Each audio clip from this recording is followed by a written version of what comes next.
ఫలించని కుట్ర నీతి కథ. జయపురం అనే అడవిని పరిపాలించే మహారాజు గారి మంత్రివర్గంలో ఒక తెలివైన మంత్రిగా నక్క ఉండేది. అది చాలా తెలివైనది. రాజుగారికి చక్కటి సలహాలు ఇస్తుండేది. రాజుగారికి నక్క అంటే అభిమానం. అది చూసిన మిగతా మంత్రులైన ఏనుగు, పులి, ఎలుగుబంటి ఓర్వలేకపోయాయి. ఎలాగైనా నక్కను మంత్రివర్గం నుండి తప్పించాలని ఒక పథకం పన్నాయి. అవన్నీ కలిసి మహారాజు గారి తమ్ముడైన చిరుత దగ్గరకు వెళ్ళి, నీ ఎంత తెలివైన వాడిని మహారాజు గారు తన మంత్రివర్గంలో పెట్టుకోకపోవడం మాకు చాలా బాధగా ఉంది. నక్క కన్నా నువ్వు ఎందులో తక్కువ? అసలు నువ్వే నక్క కన్నా చాలా తెలివైన వాడివి. దానికి బదులు నువ్వే మంత్రిగా ఉండాలని మా అందరి కోరిక అని చెబుతాయి. దాంతో రాజుగారి దగ్గరకు వెళ్ళి తనను నక్క స్థానంలో మంత్రిని చేయమని కోరుతుంది. కాని దానికి రాజు అంగీకరించలేదు. ఏ తప్పు లేకుండా నక్కని తొలగించలేము అన్నారు రాజు.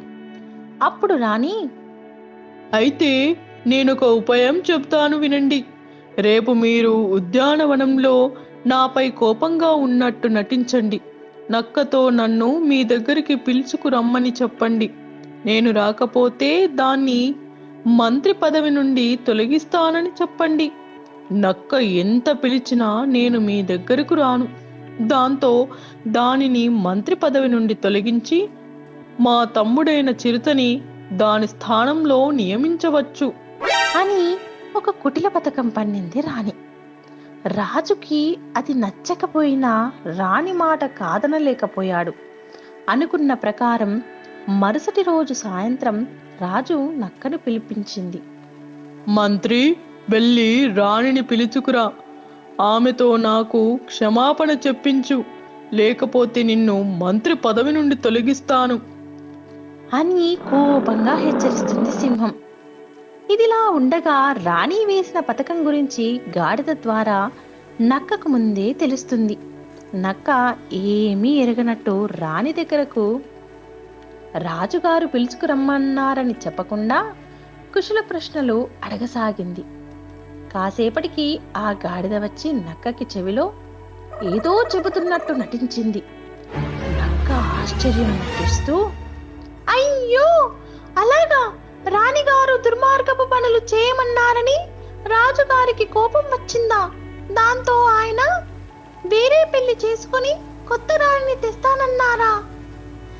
తన పథకం బెడిసికొట్టి తనకే ఆపద వచ్చిందని రాణి భయపడి పరుగున రాజుగారి దగ్గరికి వెళ్లి క్షమించమని వేడుకుంది.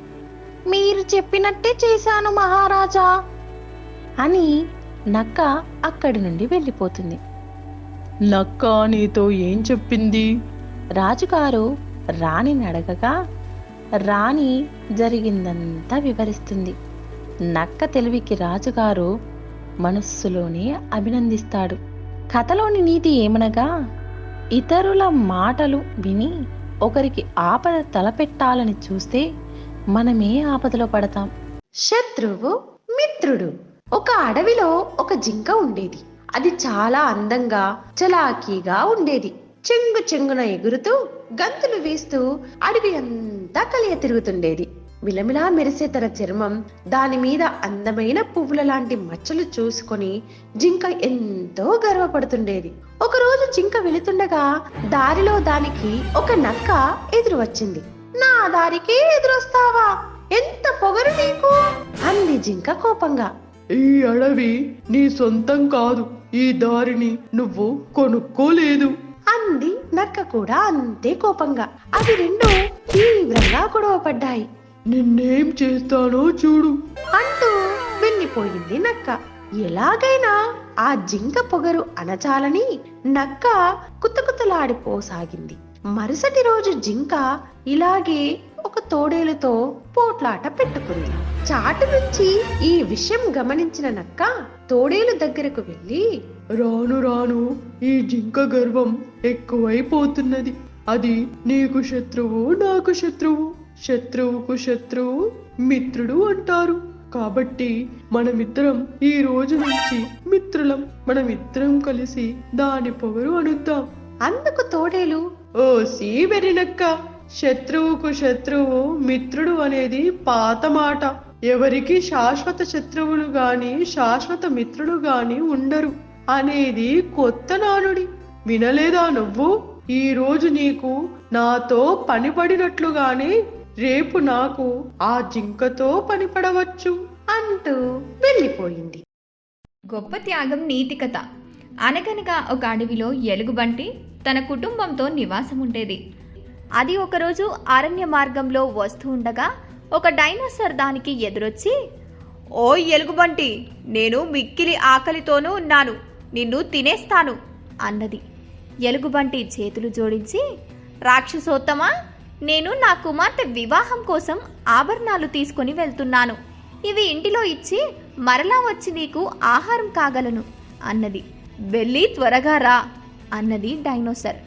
ఎలుగుబంటి వేగంగా ఇంటికి వెళ్ళి నగలు తన భార్య చేతికిచ్చి, అమ్మాయి వివాహం చక్కగా జరిపించు, నేను డైనోసార్కి ఆహారంగా వెళుతున్నాను అని విషయం వివరించాడు. చాటు నుంచి ఇది విన్న తన తనయుడు తండ్రి కంటే ముందుగానే పరుగు పరుగున డైనోసార్ వద్దకు వచ్చి, నా తండ్రికి బదులుగా నన్ను ఆహారంగా స్వీకరించు అన్నది. అంతలో ఎలుగుబంటి వచ్చి తనయుణ్ణి వదిలివేసి తనను తినమని అన్నది.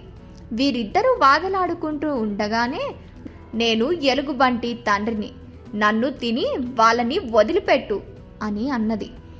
అంతలో ఒక ఎలుగుబంటి వచ్చి, భర్తనో కుమారునో కోల్పోయి నేను జీవించలేను, నన్ను తిను అన్నది.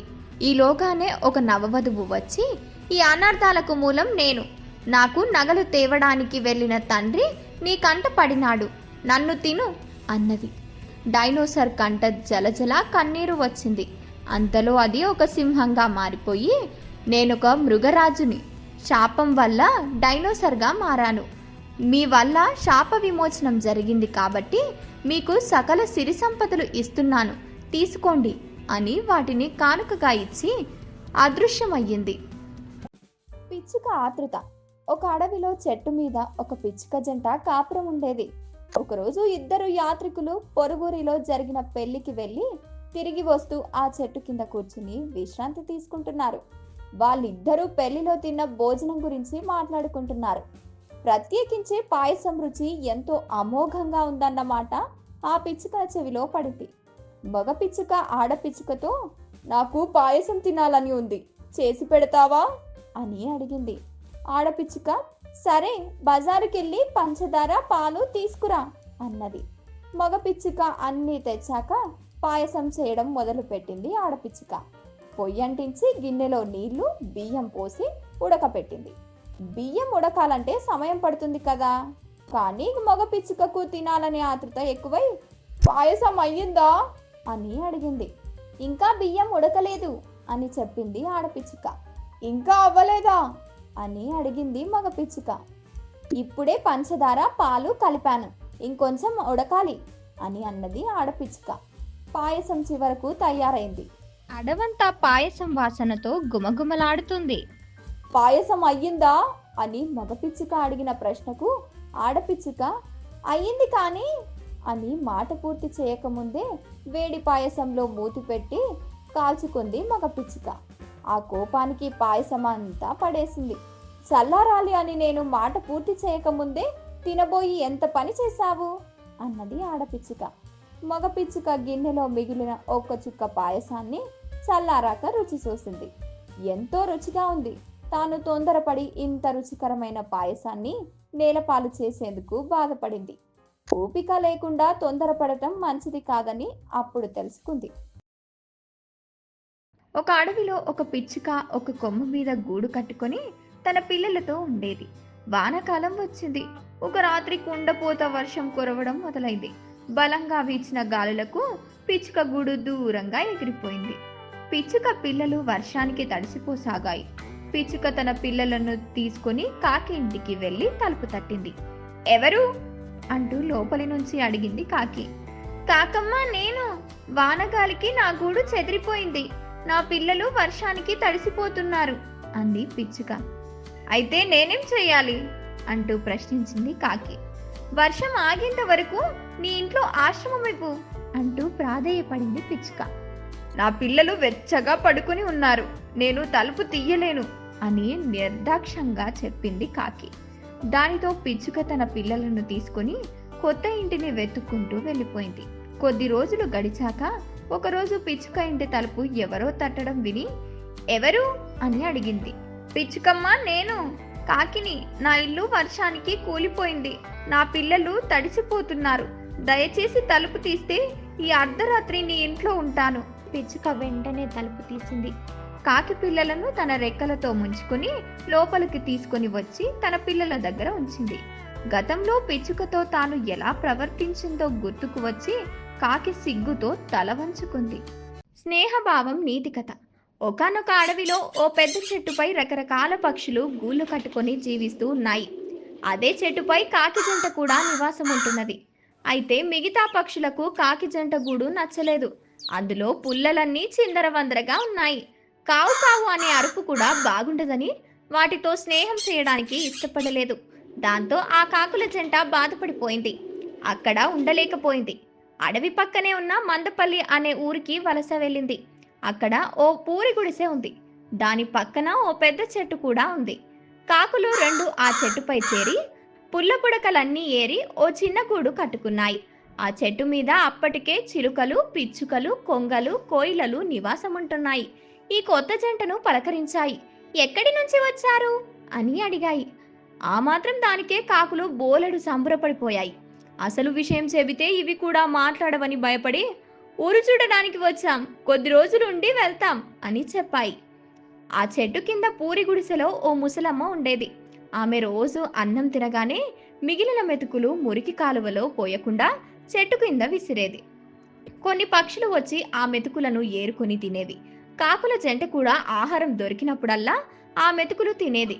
దాంతో కాకులకు ఆ ముసలమ్మకు తెగ నచ్చేసింది. రోజు ఆమె గొప్పదనం గురించి చెప్పుకునేవి. ముసలమ్మ నిత్యం కర్రపుల్లలు ఏరుకుని వచ్చి వంట చేసుకోవడం చూశాయి కాకులు. ఒకరోజు ముసలమ్మ జ్వరంతో బాధపడుతూ కర్రపుల్లలు తెచ్చుకోలేదు. వంట చేయడానికి కర్రపుల్లలు లేక దిగులుగా కూర్చుని ఉన్న ముసలమ్మను చూసింది కాకి జంట. ఆమెకు ఎలాగైనా సహాయం చేయాలని అనుకుంది. వెంటనే 2 పుల్లలను నోటితో కరుచుకొని వచ్చి ముసలమ్మ దగ్గర వేశాయి. ఇలా చాలాసార్లు తిరిగి తిరిగి బోలెడు పుల్లలు తెచ్చి పెట్టాయి. అది చూసి ముసలమ్మ చాలా సంతోషించింది. నెమ్మదిగా వంట చేసుకొని తిని కొన్ని మెతుకులు ప్రేమగా వాటికి వేసింది. ఆ తర్వాత ఊర్లోకి వెళ్లి మందు బిళ్ళలు తీసుకొచ్చుకున్నది. కాకి జంట చేసిన సహాయం చూసి మిగిలిన పక్షులు వాటి మంచితనం, సహాయ గుణాన్ని ఎంతో మెచ్చుకున్నాయి. ఆ రోజు నుంచి మరింత స్నేహభావంతో మెలకసాగాయి. దీంతో కాకులు ఎంతో ఆనందించాయి. కాకరకాయ రుచి నీతి కథ. అనగనగా ఒక రైతు ఉండేవాడు. ఆ రైతు ఒకసారి ఎవరింట్లోనో కాకరకాయ కూర తిన్నాడు. అతనికి ఆ కూర చాలా నచ్చింది. అప్పట్లో కాకరకాయ అంత సులువుగా దొరికేది కాదు. అందుకని కష్టపడి విత్తనాలు సంపాదించి అవి నాటి కాకరకాయ పదుని భద్రంగా కాపాడుకుంటూ పెంచి చివరికి 3 కాకరకాయలు పండించాడు. అవి ఎంతో సరదాగా కోసుకుని జాగ్రత్తగా ఇంటికి తీసుకుని వెళ్ళాడు. ఇంట్లో అతని పెళ్ళానికి కాకరకాయలు ఇచ్చి వాటిని ఉల్లిపాయలతో నూరి బ్రహ్మాండమైన కూర చేయమన్నాడు. మర్నాడు తెల్లవారుజామున లేచి పొలానికి వెళ్ళిపోయాడు. రోజంతా కాకరకాయ, ఉల్లి కారం పెట్టిన కూరని తలుచుకుని అతని నోరు ఊరుతూనే ఉంది. ఇప్పుడెప్పుడు ఇంటికి వెళ్దామా, ఎప్పుడు కూర తిందామా అని ఆరాటపడుతూ ఉన్నాడు. ఇలా ఉండగా అతని పెళ్ళాం బూరు ముక్కల్లోని మంచిగా నూనె వేసి ఉల్లి కారం పెట్టిన కాకరకాయలు వేయించడం మొదలుపెట్టింది. ఆ వేగుతున్న కాకరకాయలు నూనెలో బుసబుసలు ఆడుతూ మహా మంచి సువాసన వస్తున్నాయి. కూర అయిపోయాక ఆ కాయలను చూస్తుంటే ఆ అమ్మాయి ఉండపట్టలేకపోయింది. రుచి ఎలా ఉందో చూడాలి కదా అని ఒకటి చూద్దాము అనుకుని ఒక కాకరకాయ తినేసింది. కొంతసేపటికి ఆకలేస్తోంది. నా వంతు కూర అన్నం తిందాము అనుకుని 2వ కాయ కూడా తినేస్తుంది. మొత్తానికి పొలం పని పూర్తి చేసుకుని రైతు కాకరకాయ కలలు కంటూ ఇంటికి చేరుకున్నాడు. భోజనానికి కూర్చుంటే పెళ్ళాం కూర వడ్డించింది. ఇదేంది, ఒకటే ఉంది, మిగిలిన 2 అని అడిగాడు. ఒకటి రుచి ఎలా ఉందో అని తిని చూశాను, 2వది నా వాట, అందుకే అన్నంలో తినేశాను అని చెప్పింది. రైతు కోపం వచ్చి అలా ఎలా తినేస్తావు అన్నాడు. అని మూడోది కూడా నోట్లో వేసుకుని తినేసింది. కాకరకాయ రుచి అలాంటిది మరి. పిచ్చుక గుణం నీతి కథ. ఒకానొక ఊరిలో ఒక అమాయకపు పిచ్చుక ఉండేది. మనసులో ఏ కల్మషం లేని ఆ పిచ్చుకకు ఒకరోజు ఒక కాకుల గుంపు పరిచయమైంది. ఆ కాకులతో పిచ్చుకకి స్నేహం అయింది. పిచ్చుకకి అందరూ చెప్పారు, ఆ కాకులతో స్నేహం చేయొద్దు, అవి మంచివి కావు అని. కానీ ఆ పిచ్చుక మాట వినలేదు. ఒకరోజు కాకుల గుంపు ఎటో వెళ్తూ పిచ్చుకను కూడా తోడు రమ్మన్నాయి. అమాయకపు పిచ్చుక ఎక్కడికి, ఎందుకు అని అడగకుండా ఆ కాకులను గుడ్డిగా నమ్మి వాటితో వెళ్ళింది. కాకులు ఒక పొలానికి వెళ్ళి అక్కడ మొక్కలన్నిటినీ ధ్వంసం చేయసాగాయి. పిచ్చుక నిస్సహాయంగా ఏమి చేయాలో తెలియక అటూ ఇటూ గెంతుతూ ఉంది. ఇంతలో ఆ పొలం రైతు పరిగెత్తుకుంటూ వచ్చి ఒక పెద్ద కర్రతో ఆ కాకులను కొట్టడం మొదలు పెట్టారు. కాకుల గుంపుకు ఇది అలవాటే. అవి తుర్రుమని ఎగిరిపోయాయి. పిచ్చుక రైతులకు దొరికిపోయింది. బాబోయ్ బాబోయ్, నా తప్పేమీ లేదు, నేను అమాయకురాల్ని, నేనేమీ చేయలేదు, నన్ను వదిలేయండి అని పిచ్చుక ప్రాధేయపడింది. కానీ పంట నాశనమైన రైతులు కోపం మీద ఉన్నారు. పిచ్చుక మాట నమ్మడం లేదు కదా. దాని వైపు అసహ్యంగా చూసి మరో 2 దెబ్బలు వేశారు. ఇతరులు మన మిత్రులను చూసి మన గుణం ఏమిటో నిర్ధారించుకుంటారు. అందుకే మనం మంచిగా ఉన్నా మన స్నేహితులు చెడ్డవారైతే మనం కూడా చెడ్డవాళ్ళమే అనుకుంటారు. పులిని భయపెట్టిన జింక. అనగనగా ఓ అడవి. ఆ అడవిలో జింక ఒకటి ఉన్నది. అది ఓ రోజు గడ్డి మేస్తూ మేస్తూ చాలా దూరం వెళ్ళింది. ఇంతలో వాన మొదలైంది. వెంటనే జింక పక్కనే ఉన్న గుహలోకి వెళ్ళి తలదాచుకుంది. కాసేపటికి వాన తగ్గింది. ఇంకా బయటకు వద్దాం అనుకునేంతలో గుహ వైపు వస్తున్న పెద్ద పులి కనపడింది. ఒక్కసారిగా జింక గుండె ఆగినంత పనైంది. అమ్మో, ఆ పెద్ద పులి కంటపడ్డానో ప్రాణాలు పోయినట్టే, ఇప్పుడేం చెయ్యాలి అని ఆలోచనలో పడింది. గుహ చీకటిగా ఉండటం వల్ల తాను పెద్ద పులికి కనబడే అవకాశమే లేదని ఆలోచనలో రాగానే కాస్త స్థిమితపడింది. కానీ ప్రమాదం మాత్రం పూర్తిగా తొలగిపోలేదు. పెద్ద పులి ఏ క్షణంలో అయినా గుహలోపలికి వచ్చేయచ్చు. తానేమో బయటకు పరిగెత్తుకెళ్ళి పారిపోయే అవకాశం లేదు. వెంటనే జింకకు మెరుపులాంటి ఆలోచన వచ్చింది. అది గంభీరంగా గొంతు మార్చి, ఆ పెద్ద పులి వచ్చే సమయం అయ్యింది, నిశ్శబ్దంగా ఉండు, అది రాగానే మనం ముగ్గురం ఒకేసారి దాడి చేద్దాం. ముందే చెప్తున్నా, దాని గుండెకాయ మాత్రం నాకే. ఇప్పటికీ 99 పులుల గుండెలు తిన్నా, ఇదొక్కటి తింటే 100 అవుతాయి అన్నది. ఆ మాటలు విన్న పెద్ద పులికి ఏమీ అర్థం కాలేదు. తనకన్నా ఏవో పెద్ద జంతువులు గుహలోకి దూరి ఉంటాయనుకుని భయపడింది. ఇక ఇక్కడ ఎక్కువ సమయం ఉండటం మంచిది కాదని పరిగెత్తింది. దానికి కాస్త దూరంలో తోడేలు కనిపించింది. ఎందుకు పరిగెడుతున్నావు అని పులిని అడిగింది. అది విన్న మాటలు విషయం చెప్పింది. పద వెళ్ళి చూద్దాం అని అంది తోడేలు. పులి భయంగానే ఒప్పుకుంది. జింక గుహలో నుంచి బయటకు వద్దాం అనుకునేంతలో దానికి ఓసారి తోడేలు పెద్ద పులి కనిపించింది. మరోసారి గొంతు మార్చి, పెద్ద పులి వచ్చేలా లేదు కానీ ఈ లోపు ఏదైనా తోడేలు దొరుకుతుందేమో వెళ్ళి చూసొస్తా. మీ ఇద్దరు మాత్రం ఇక్కడే ఉండండి. ఈరోజు మనం పులి తోడేలు మాంసాలతో విందు భోజనం చేసుకోవాల్సిందే అని గంభీరంగా అంది జింక. తోడేలు ఒక్కసారిగా వెనక్కి తిరిగి పరిగెత్తబోయింది. ఈ కంగారులో అది పెద్ద పులిని కొట్టింది. ఒక్కసారిగా పులి కూడా ఉలిక్కిపడి కింద పడింది. వెంటనే పైకి లేచి ఈసారి మరింత వేగంగా పరుగుపెట్టి పారిపోయింది. తోడేలు దాన్ని అనుసరించింది. బతుకు జీవుడా అనుకుంటూ జింక గుహ నుంచి బయటకు వచ్చి మరో దిక్కుకు వేగంగా పరిగెత్తి తన ప్రాణాలు దక్కించుకుంది. ఇంకిప్పుడు ఆ గుహ వైపు వెళ్లే సాహసం చెయ్యలేదు. ఈ కథలో నీతి ఏమిటంటే తెలివితేటలతో ఎంతటి ఆపద నుండైనా గట్టెక్కవచ్చు.